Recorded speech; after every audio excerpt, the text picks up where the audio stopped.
चाहे देश का प्रधानमंत्री हो या उत्तर प्रदेश का मुख्यमंत्री हो, हिंदू राष्ट्र को कोई रोक नहीं सकता। द लाइव टीवी, सच सबसे आगे।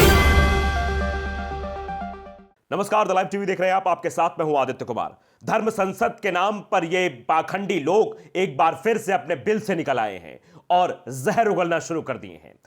प्रयागराज में धर्म संसद की जाती और धर्म संसद के नाम पर अधर्मी लोगों ने जिस तरह से मुसलमानों के नरसंहार की बात की है, यह स्वीकार नहीं की जाएगी। लेकिन आप उनके विष को जरूर सुनिए, देखिए कैसे ये विषधारी लोग जहर उगल रहे हैं समाज में, समाज को बांटने का काम कर रहे हैं, हिंदू राष्ट्र बनाने की बात कर रहे हैं और कह रहे हैं प्रधानमंत्री और मुख्यमंत्री वही बनेगा जो हिंदू राष्ट्र बनाने की ओर अग्रसर होगा। इससे किसको फायदा होगा आप ये समझते हैं, उस पर चर्चा करेंगे। लेकिन आपको हम दो वीडियो आज दिखाएंगे। इन दोनों वीडियो को देखने के बाद आप समझ जाएंगे कि धर्म संसद एक बार हुई थी, उसमें आपने देखा था किस तरह से देश को अपमानित किया गया था, राष्ट्रपिता को अपमानित किया गया था, यहां तक कि संविधान के बारे में उल्टी सीधी बातें की गई थी, सुप्रीम कोर्ट के बारे में उल्टी सीधी बातें की गई थी।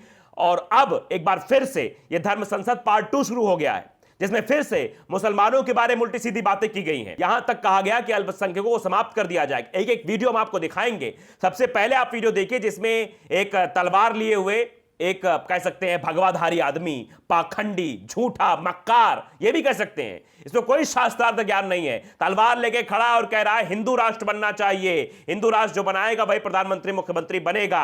आप जरा इस वीडियो को ध्यान से सुनिए, फिर इसके बाद एक वीडियो और आपको दिखाएंगे। चाहे देश का प्रधानमंत्री हो या उत्तर प्रदेश का मुख्यमंत्री हो, हिंदू राष्ट्र को कोई रोक नहीं सकता। मेरी भविष्यवाणी है, आने वाले समय में 2023 तक भारत पाखंड हिंदू राष्ट्र होगा और जो सत्य राजनीति पे राज चलाएगा कोई भारत का अगला अखंड भारत का प्रधानमंत्री हो पाएगा।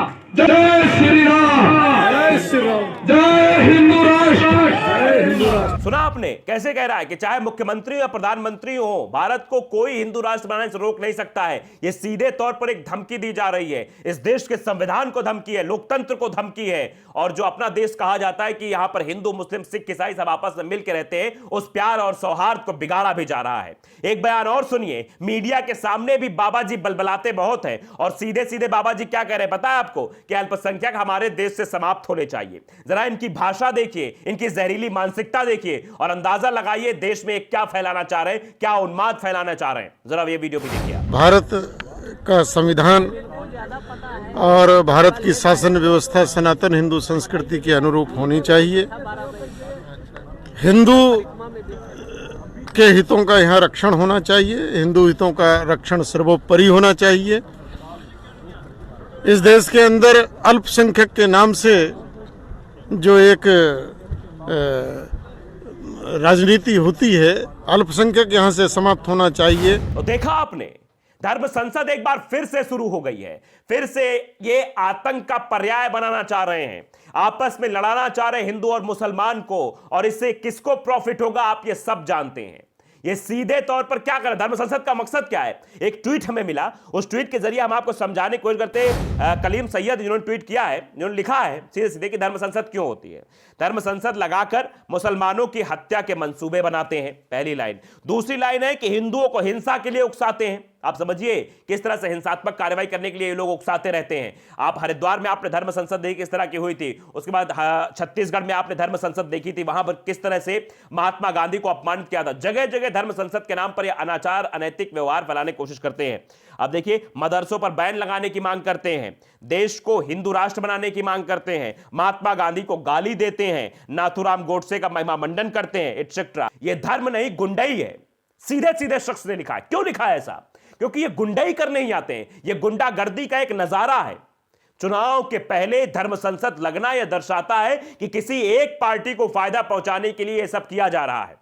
ये जो पूरा जो ये सिनेरियो बनाया गया है, जो पूरी ये धर्म संसद लगाई जा रही है एक करके, यहां पर इस तरह की बातें हो रही, जिस तरह की बातें एक पार्टी करती है जो हमेशा से चुनाव में अपना प्रॉफिट कमाती है, उसी के तहत ये पूरा प्रोपेगेंडा फैलाया जा रहा है। इन पर कार्रवाई कुछ नहीं हो रही। आप समझिए कि ये देश के बारे में उल्टी सीधी बातें करें, हिंदू राष्ट्र बनाने की मांग करें, लेकिन इन पर कोई कार्रवाई नहीं हो रही साहब। इनको जेल नहीं भेजा जाएगा, अभी देखना ये सब और अत्त मचाएंगे। यानी इनको सपोर्ट मिला है, इनको सपोर्टिव भेजा गया है। अभी आपने देखा कैसे जो है यति नरसिंहानंद को रिहा करने के लिए तरह तरह की बातें की जा रही थी।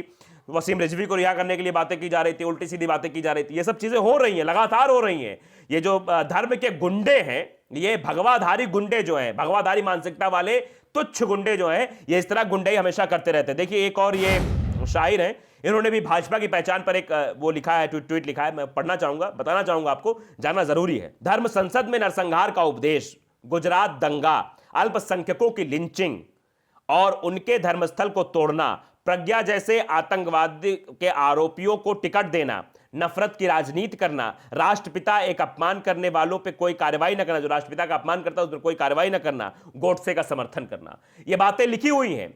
ये सब बातें आप देख लीजिए और धर्म संसद में जो कुछ हो रहा है वो आप देख लीजिए, आपको लगभग मैचिंग नजर आएगी। आपको ये समझ में आ जाएगा इन दोनों लेखों को पढ़ने के बाद कि वाकई में किस तरह की रचना की जा रही है, कैसे चुनाव को अपने पक्ष में लाने की भरपूर कोशिश की जा रही है, क्योंकि इन लोगों के पास कोई मुद्दा नहीं बचा, इसे धर्म संसद में बवाला हो रहा है, इसीलिए इन सब लोगों पर कोई कार्रवाई नहीं हो रही है। देखिए वैभव शुक्ला है, उन्होंने भी बहुत बड़ी बात लिखी है कि हर गोडसे को सलाखों के पीछे डाला जाएगा, चौराहों पर घसीटा जाएगा, धर्म संसद से नागपुर तक जो जहां छुपा बैठा हो खोजकर अंजाम तक भेजा जाएगा।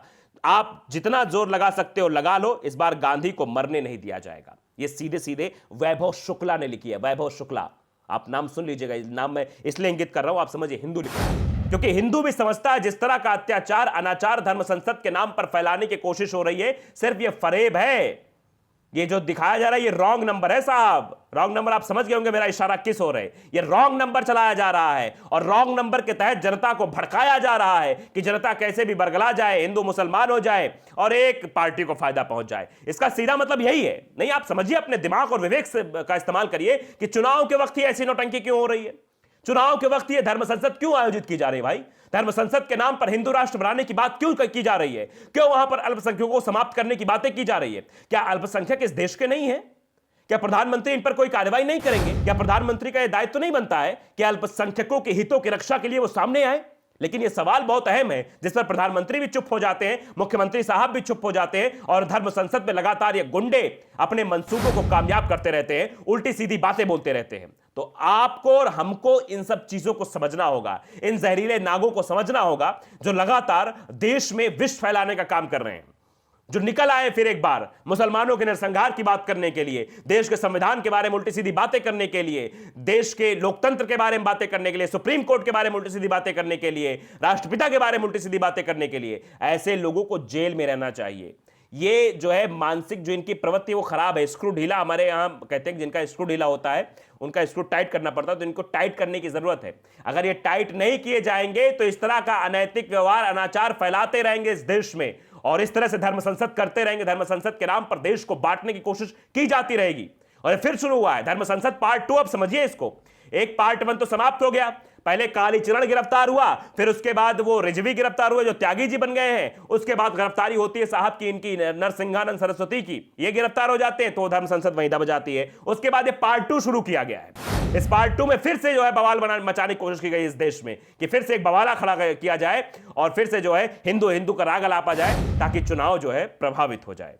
इन पर कोई कार्रवाई नहीं होगी साहब, इन पर अगर कार्रवाई होनी होती तो अब तक हो गई होती। तो द लाइव टीवी को अगर आपने सब्सक्राइब नहीं किया, सब्सक्राइब जरूर करिए, बेल आइकन दबाइए ताकि सच खबरें आप तक पहुंचती रहें।